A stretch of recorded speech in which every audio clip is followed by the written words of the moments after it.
What's up, cool people? I'm Matt Conroy, and I don't know if you could tell yet, I've gotten a teensy bit of a head start on No Shave November, but that's beside the point of this video.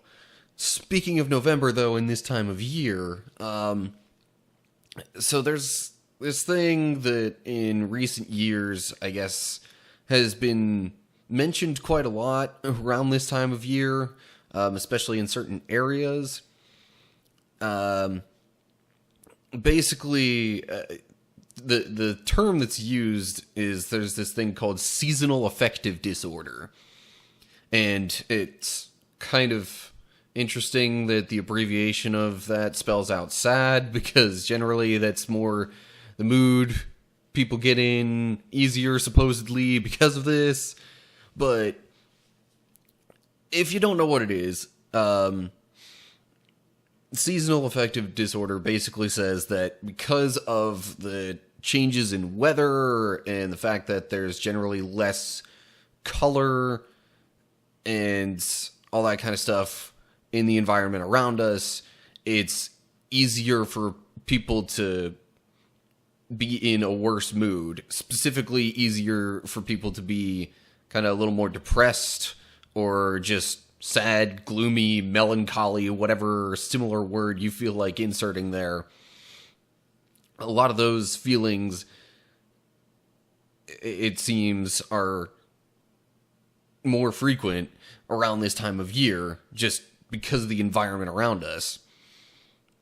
And there are some people who, say that yes, this is totally a thing. Some people don't.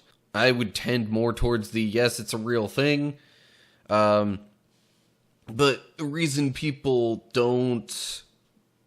some people don't believe that seasonal affective disorder is a thing is, they point to places like Alaska or Russia, other places that are much further up north that, have less light for more of the year.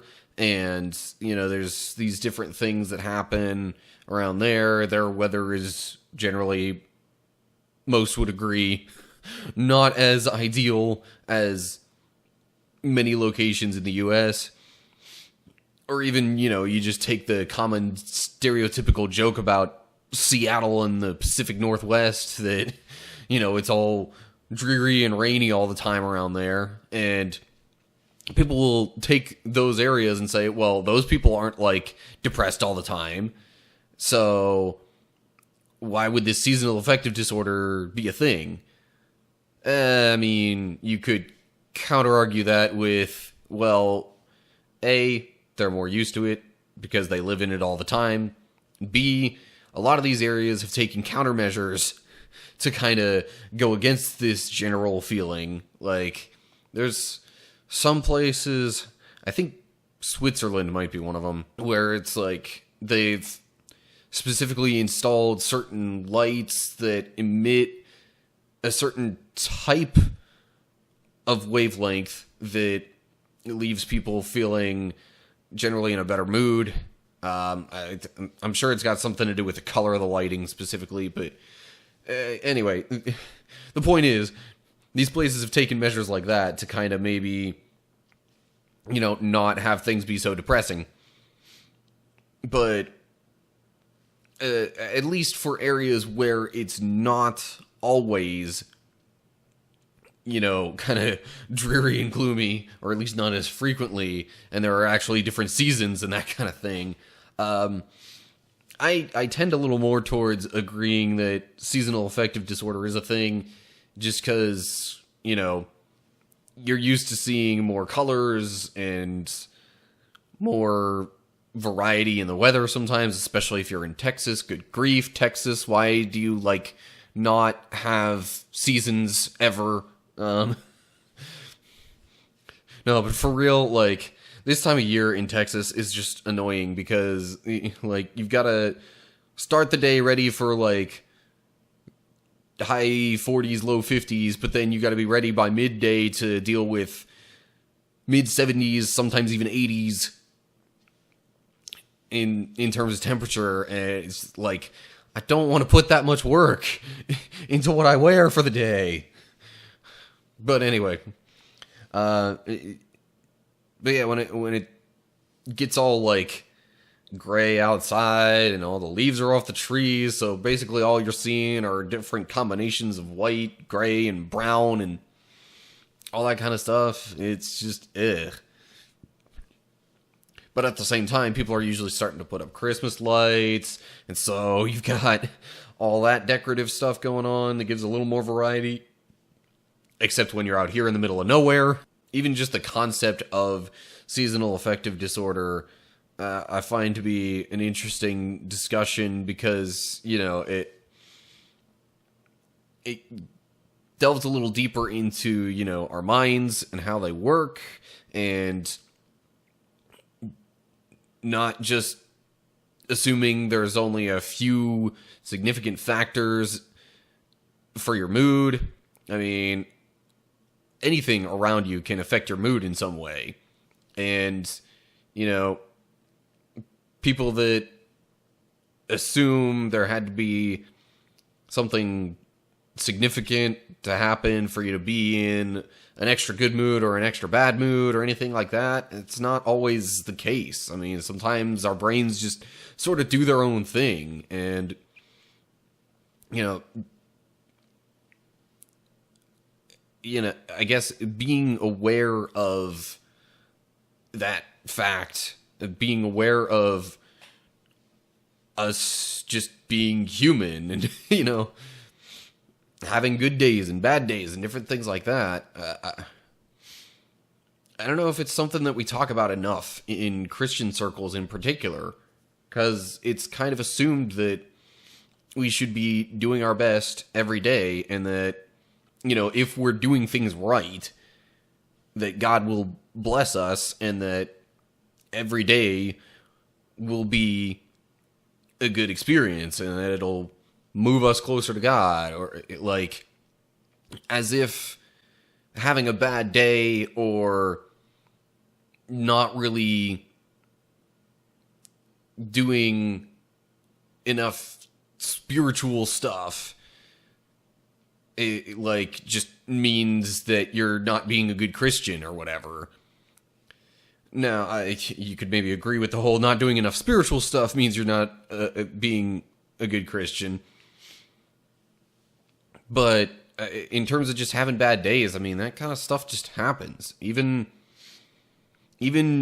Job, who was being praised by God for, you know, his good character and all that, was tried greatly.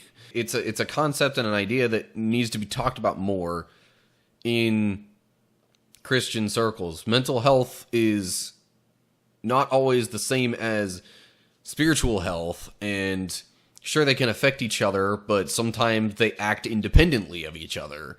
Sometimes you're doing your best to, you know, get in the Word and pray like you should and be active in a church community and all that, but your mental state will still just be kind of blah sometimes. I think it's a bit of a shame that we're not real honest and open about having these bad days. We tend to look towards our idols, our not idols, you know, like our heroes, people that we admire. You know, we tend to look at all the great things that they did and never really take a good hard look at some of the bad days that they had, or even sometimes bad things that they did. I mean, you really take a good hard look at pretty much anybody that is known as a hero or a symbol of being a good person, and yet there was bad stuff that they did too. So, I mean, obviously, the primary exception to that is Jesus, which is all the more reason we should be relying on him, on his example, and, you know, asking for God to give us that extra strength to get through those tough days and things like that. But I don't know. We don't always know what's waiting for us on the other side of those bad days. Sometimes there's a point to it, and honestly, sometimes there might not seem to be any significant point to it. Sometimes it's just the devil trying to test us, and the only real plus on the other side of it is that we come out a little stronger. And really, though, if we keep, relying on God as we should through the ups and the downs, it'll all work out for us. I don't mean everything is going to be sunshine and rainbows. That's exactly the opposite of what I've been trying to say so far. But I just mean that, long term, these different things that we go through, if we're patient, if we're depending upon God, we will be able to see good that comes out of it on the other side. I suppose that's all I really have to say this time around. Just, I'm gonna go back to the point of just mental health in general being something I think we need to talk about more in Christian circles. And, just kind of the unpredictability of where someone might be mentally one day to the next. And just, acknowledge that somebody might be having a bad day and try not to let that get to you. If, it happens to affect you that someone else is having a bad day, or if you're the one going through a bad day right now, just maybe be honest about it. Try and maybe think through it a little bit more. And, if you're realizing a little bit later that there's something you did in your bad mood that wasn't great and maybe you should apologize for, having a bad day doesn't prevent you from being a good person necessarily. So whatever you feel like you need to do to be at your best while you're still having a bad day, just acknowledge that, do what you got to do. And sometimes these things just happen. And so, don't beat yourself up over it. Anyway, so, that's it for this time around. As always, share, subscribe, all that good stuff. Just look down in the description for all the information on me, my YouTube channel, different ways to keep up with my videos and interact with me. Leave comments down below that with your thoughts on this video, other things you'd like me to talk about, or just whatever ideas that you have, let me know down below. One quick note related to all that. If you're going to subscribe and click the bell button, make sure that you're clicking the bell button on my YouTube channel, because I'm pretty sure if you do it on the videos, it'll just bring up more videos and give you notifications on videos in general from all of YouTube that are similar or related to the type of video that you just watched from me.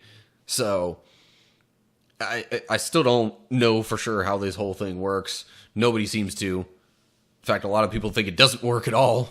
But if you're going to go through that, at least do it on my channel to hopefully give you the best chance of getting all of my stuff and not as much from other people who you may or may not even want to see. So anyway, that's it. I hope you're all doing well. If you're having a bad day, just acknowledge it, communicate it, and, maybe it'll be a better day tomorrow. But whatever the case is, hopefully I will see you in the next video. Stay cool, people.